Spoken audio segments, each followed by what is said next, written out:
नमस्कार प्रिय विद्यार्थियों, जीवी पॉइंट में आपका हार्दिक स्वागत व अभिनंदन। आज अपन कक्षा 12 है, हिंदी साहित्य के काव्य शास्त्र के अंतर्गत आने वाला टॉपिक संध है, उसे अपन हल करेंगे। यह संध नामक जो टॉपिक है, यह हमने माध्यमिक शिक्षा बोर्ड राजस्थान अजमेर द्वारा आयोजित होने वाली बोर्ड परीक्षा को ध्यान में रखते हुए उससे संबंधित प्रश्नों को हम लेके आए हैं। इससे पहले हमने काव्य गुण और काव्य दोष हैं वो भी हमने पहले करवा दिए हैं, और अब अपन देख रहे हैं छंद। तो छंद से संबंधित जो भी प्रश्न है वो आपको मैं अभी हल करवा दूंगा, और ये प्रश्न आपके लिए बोर्ड परीक्षा में काफ़ी फायदेमंद होने वाले हैं। शायद ही इससे बाहर कोई प्रश्न आपके आए, ये नहीं हो सकता है, क्योंकि मैंने छंद से संबंधित जितने भी प्रश्न बनते थे वो सभी प्रश्न इसके अंदर डाल दिए हैं। तो इसे अगर आप 2 से 3 बार हल कर लोगे या इसे 2 से 3 बार रीड कर लोगे तो शायद तक ही कोई प्रश्न बाहर रह जाए। तो बड़े तन्मयता के साथ में इसे आप 1 से 2 बार रीड करना, ताकि आपके छंद से संबंधित कोई प्रश्न है वो गलत न हो जाए। तो शुरू करते हैं। पहला प्रश्न आपका जो इस प्रकार है, रिक्त स्थानों की पूर्ति कीजिए। इसमें पहला प्रश्न है कि छंद के एक भाग को खाली जगह कहते हैं। छंद का जो एक भाग होता है उसको आप क्या कहोगे? तो छंद के एक भाग को क्या कहते हैं? उसे बोलते हैं चरण। छंद का जो एक भाग होता है उसे चरण कहते हैं, क्योंकि इनके मैं ऊपर बता देता हूँ आपको 4 भाग होते हैं, जैसे 1 भाग, 2 भाग, 3 भाग, 4 भाग। तो ये एक भाग को चरण कहते हैं। चाहे इसको भी चरण बोलो, चाहे इसे भी चरण बोलो, चाहे इसे भी चरण बोलो। ये जो 1 व 3 जो होते हैं ये विषम चरण होते हैं। कैसे चरण होते हैं? विषम चरण होते हैं। ये जो होते हैं वो कैसे होते हैं? विषम चरण होते हैं। और ये जो 2 और 4 है ये आपके सम चरण होते हैं। कैसे चरण होते हैं? सम चरण होते हैं। तो छंद के एक भाग को क्या बोलोगे? चरण बोलोगे। देखते हैं प्रश्न नंबर 2। छंद के बीच बीच में जो थोड़ा सा ठहराव होता है उसे क्या कहते हैं? छंद के बीच बीच में अपन थोड़ा थोड़ा रुक जाते हैं पढ़ते समय, तो उसमें जो ठहराव आता है उसे क्या बोलते हैं? तो उसे ध्यान रखना, उसे बोलते हैं यति। उसे क्या बोलते हैं? यति बोलते हैं। आगे देख लेते हैं प्रश्न नंबर 3 कि 3 वर्णों के समूह को क्या कहते हैं? 3 वर्णों का अगर समूह बनता है उसे क्या बोलते हो? तो 3 वर्णों के समूह को बोलते हैं आपका गण। क्या बोलोगे? गण बोलोगे। आप साथ साथ अच्छी तरह से रीड करते रहना, नोटबुक में नोट करते रहना, ताकि ये प्रश्न जो है आपको अच्छी तरह से याद हो जाए। चौथा प्रश्न जो है कि एक गण में खाली जगह वर्णों का समूह होता है। 3 नंबर का जस्ट उल्टा कर दिया है कि एक गण में वर्णों का समूह होता है। तो कितने वर्ण होते हैं एक गण के अंदर? एक गण में 3 वर्ण होते हैं। एक गण में 3 वर्ण होते हैं। इसी तरह आगे बढ़ते हैं प्रश्न नंबर 5 की तरफ। 5 नंबर जो आपका प्रश्न है वो है कि गणों की संख्या खाली जगह होती है। गणों की संख्या कितनी होती है? तो गणों की संख्या होती है आपकी 8। याद रखने का बात है, यहाँ पे गणों की संख्या होती है 8। छठा प्रश्न है, छंद के प्रवाह को खाली जगह क्या बोलते हैं? छंद का प्रवाह होता है उसे क्या बोलोगे? उसे बोलते हैं आपकी गति। छंद के प्रवाह को गति कहते हैं। 7वां देख लीजिए, छंद के चरणांत में अक्षर या ध्वनि की समानता या मैत्री को क्या कहते हैं? छंद का चरणांत होता है, चरण का अंत होता है, वहाँ जो भी ध्वनि आती है, जो भी अक्षर आता है उसकी समानता रहती है, तो उसको क्या कहते हैं? तो उसको बोलते हैं आपकी तुक। वो जहाँ तुक मिल रही होती है। आगे 8वां देख लेते हैं, वर्ण या मात्रा के आधार पर छंद है, उनके भेद कितने होते हैं? वर्ण के आधार पर देखो या मात्रा के आधार पर देखो तो छंद के कितने भेद होते हैं? 2 भेद होते हैं। वर्ण और मात्रा के आधार पर छंद के 2 भेद होते हैं। आगे 9 नंबर प्रश्न है, गीतिका मात्रिक छंद है। कैसा मात्रिक है? गीतिका आपका सममात्रिक छंद है। इसी के साथ आपको पता होना चाहिए कि सममात्रिक छंद और कौन कौन से हैं। गीतिका सममात्रिक हैं, तो हरि गीतिका भी आपका क्या है? सममात्रिक छंद है। ये आपको पता होना चाहिए। और इसी तरह है आपका जो चौपाई है ये भी सममात्रिक छंद है। तो मैंने आपको 3 छंद बताए, तीनों सममात्रिक है। गीतिका, हरी गीतिका और चौपाई, ये आपके तीनों के तीनों सममात्रिक संध है। अगला 10 नंबर प्रश्न है आपका कि गीतिका संध के प्रत्येक चरण में 26 मात्राएं होती हैं। तो 26 मात्राएं होती हैं, 14 और 12 पर यति होती हैं। कितने पर? 14 12 पर यति होती हैं। अगला प्रश्न रहेगा गीतिका संध में खाली जगह व खाली जगह मात्राओं पर यति होती है। तो एक तरफ 14 लिखेंगे, एक तरफ 12 लिखेंगे, यानी 14 और 12 पर यति होती है। आपका अगला जो प्रश्न है 12 नंबर है कि छंद में लघु और गुरु वर्णों के संकेत चिन्ह क्रमशः होते हैं। तो लघु चिन्ह होता है एक खड़ी पाई की तरह है, और जो गुरु चिन्ह होता है वो उल्टा 2 होता है, उल्टा 2 होता है। आगे बढ़िए प्रश्न नंबर 13 की तरफ। 13 नंबर प्रश्न है कि गीतिका छंद के अंत में क्या होता है? लघु गुरु वर्ण होते हैं। गीतिका छंद जो होता है उसके अंत में लघु और गुरु देखने को मिलता है, चाहे उसे लघु लिखो ऐसे और उसे गुरु लिखो इस प्रकार, चाहे उसे सिंबल में लिखो चाहे इस प्रकार लिखो, जो आपको उचित लगे, आपको याद होना चाहिए। आगे 14 नंबर प्रश्न है हरी गीतिका छंद के प्रत्येक चरण में मात्राएं कितनी होती हैं? 28 मात्राएं होती हैं। तो गीतिका में हमने पढ़ा तो प्रत्येक चरण में 26 मात्राएं थी, 14 12 पर यति होती थी। हरी गीतिका में 28 मात्राएं हैं और यति जो होगी वो कहाँ होगी? यति कहाँ पर होगी इसमें? वो होगी आपकी 16 12 पर यति होगी। तो हरी गीतिका छंद में खाली जगह व खाली जगह मात्राओं पर यति होती हैं। तो 16 12 पर यति होती है। कहाँ होती हैं? 16 12 पर यति होती हैं। तो यहाँ 14 12 और यहाँ 16 12 पर यति होती हैं, 2 मात्राएं बढ़ जाती हैं। हरी गीतिका छंद है, कैसा छंद है? सममात्रिक छंद है, सममात्रिक छंद है। तो ये मात्रिक पहले यहाँ नहीं लिख रहा था, हरी गीतिका सममात्रिक छंद है। तो ये सममात्रिक छंद करता है। तो हमने ये पढ़ा, गीतिका भी सममात्रिक था, ये भी सममात्रिक है, और चौपाई भी आपका सममात्रिक छंद है। अगला प्रश्न देख लेते हैं। हरी गीतिका छंद के प्रत्येक चरण के अंत में खाली जगह वर्ण होते हैं। तो प्रत्येक चरण के अंत में जो वर्ण होते हैं वो क्या होते हैं आपके? लघु होता है पहले गीतिका की तरह, और फिर होता है आपका गुरु। तो लघु गुरु होता है। तो गीतिका और हरी गीतिका दोनों एक ही हैं, सिर्फ 2 मात्राओं का फर्क पड़ता है। आगे बढ़ते हैं प्रश्न नंबर 18 की तरफ। छप्पे छंद में खाली जगह चरण होते हैं। तो छप्पे छंद में खाली जगह चरण होते हैं। कितने चरण होते हैं छप्पे छंद के अंदर?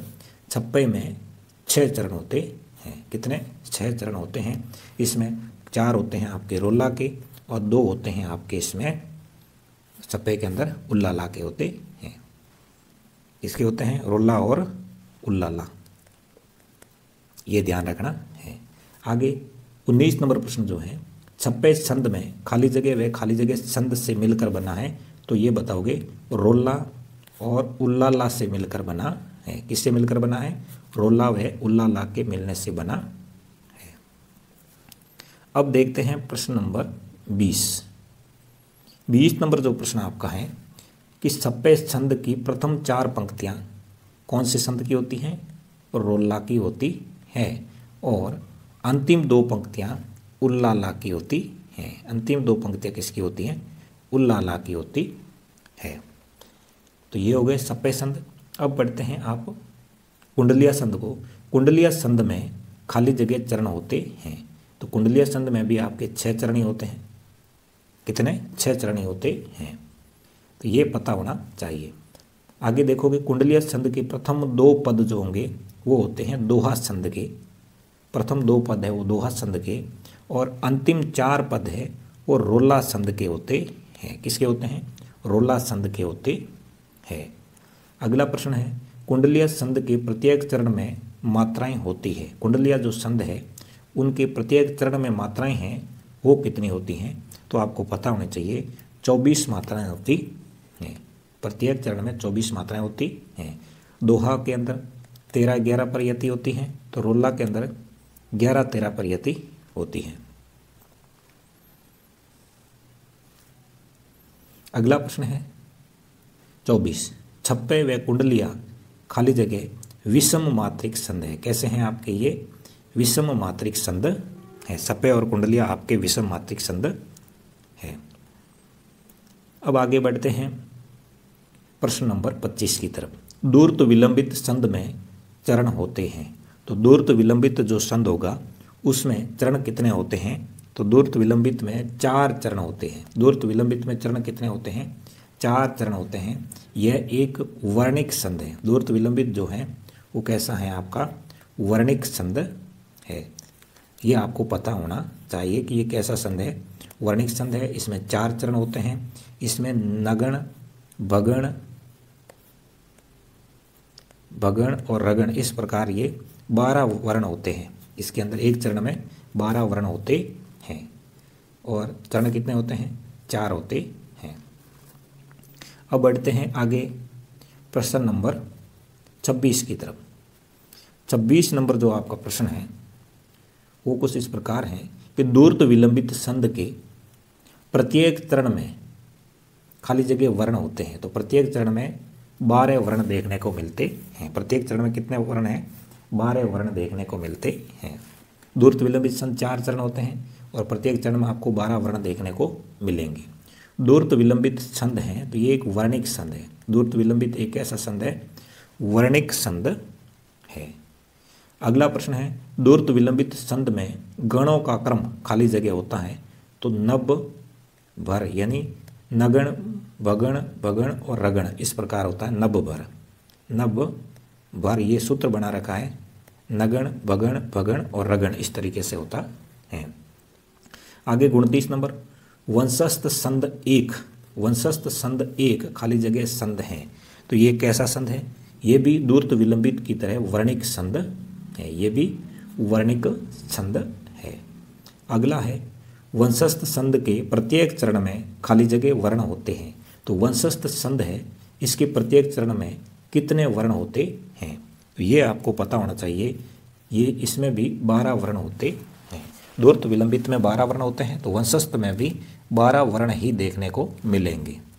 वंशस्थ संध के चरण के अंत में, वंशस्थ संध है उसके चरण के अंत में खाली जगह है, लघु गुरु होता है। क्या होता है?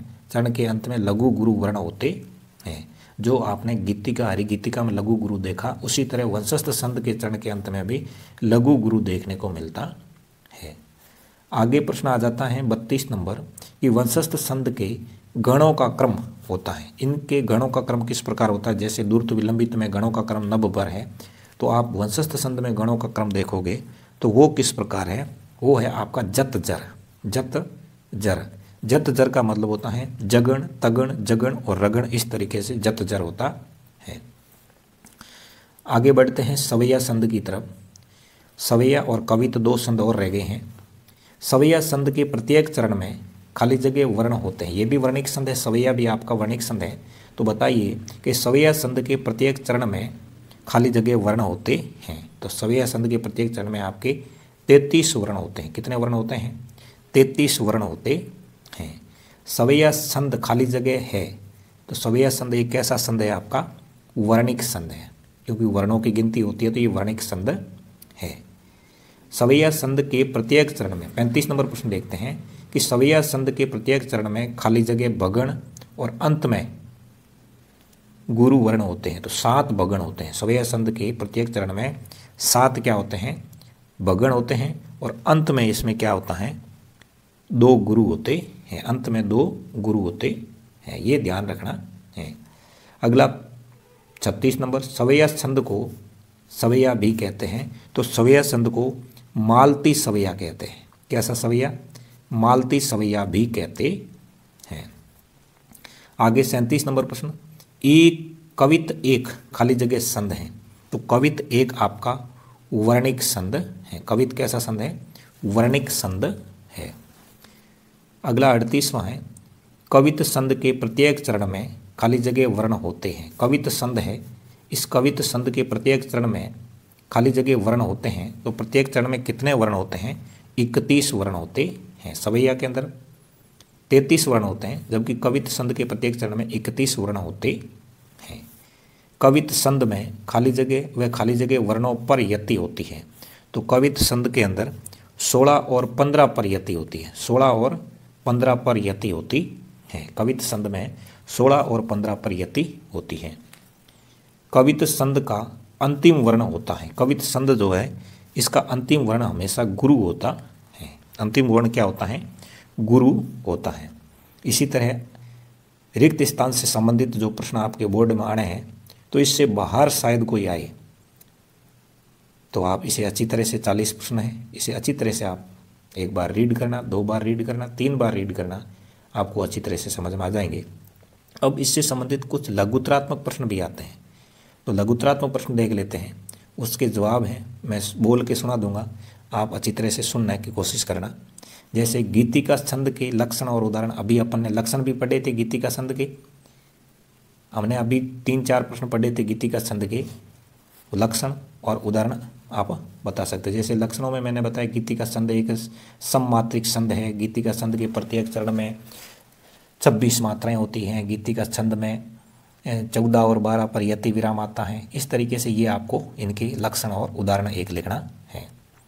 अगला प्रश्न है दूसरा कि गण किसे कहते हैं और गण के भेद कितने होते हैं? तो 3 वर्णों के समूह को गण कहते हैं और इनके भेद हैं वो कितने हैं? 8 है। फिर तीसरा प्रश्न है छंद में यति और गति का क्या महत्व है? छंद में यति का रुकने का महत्व और गति का क्या महत्व है ये भी आपको बताना है, जो मैंने पीछे प्रश्नों में अभी इन 40 प्रश्नों में बताया था। आगे 4 नंबर देखोगे मात्रिक छंद किसे कहते हैं, इनके भेद बताओ। मात्रिक छंद की परिभाषा और इनके भेद है 3 है। और मात्रिक छंद जिसमें मात्राओं की गणना को ध्यान में रखा जाता है। फिर हरिगीतिका छंद के लक्षण बताने, अभी मैंने बताए थे हरिगीतिका छंद के बारे में प्रश्न, वही 3-4 प्रश्न है, वही इनके लक्षण होंगे और एक उदाहरण बताना है।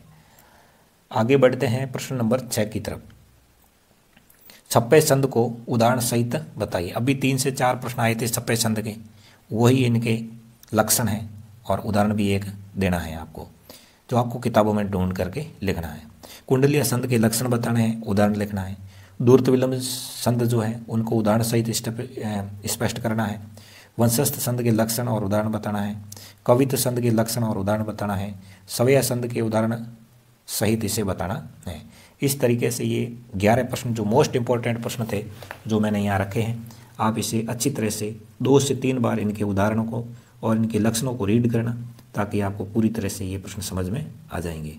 मैं उम्मीद करता हूँ कि आज की क्लास आपको अच्छी लगी होगी और इसे अच्छी तरह से आपने रीड किया है तो आपके लिए क्लास आपके लिए फ़ायदेमंद होने वाली है।